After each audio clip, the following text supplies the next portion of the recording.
Practice makes perfect. Unless you feel it, it's not real. All of the stuff that I taught you here is worthless if you keep it in your head. You have to act them out. You have to put them into practice because then you will get a reaction from the rest of the world.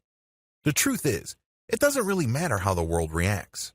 What matters is how you respond to their reaction. That's how you know if you're maturing. That's how you know if you're changing. It is scary because now you're being proactive and you're not just lying down and taking what the world dishes at you passively. But you have to understand that the more you try, the better you get at it. You have to work with a sense of emotional urgency. Overcoming your anxiety through changing how you process stimuli from the outside world and your relationship with the past will produce amazing benefits.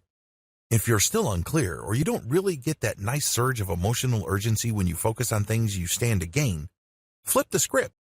Try to get emotional urgency from the fact that if you don't change the way you're doing things, you're going to get worse. If you think things are bad now, wait until you let your anxiety get even worse.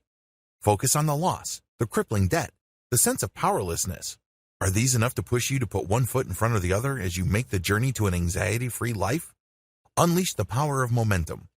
When you do something repeatedly, you get better at it. You can take that to the bank. That is not a theory. That is not speculation. That is reality. Regardless of whether we're talking about trade, school, relationships, or whatnot, whenever you keep doing something over and over again, you get better at it. You get to figure it out. You get to find out the nuances, and eventually, you get the hang of it, and you become more successful at it. So just hang on to it. Give yourself a nice boost of motivation. I have a secret for giving myself a nice boost, for motivating myself when I feel like I've run out of steam, when I'm trying to change the way I look at the world and the way I deal with my anxieties and fears.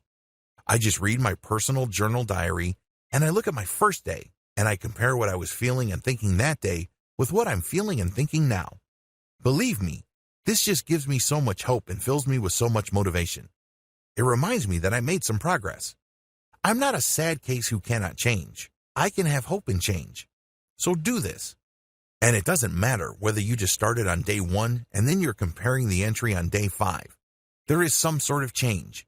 You may have to look for it. It may be small, but that small change is a cause for hope.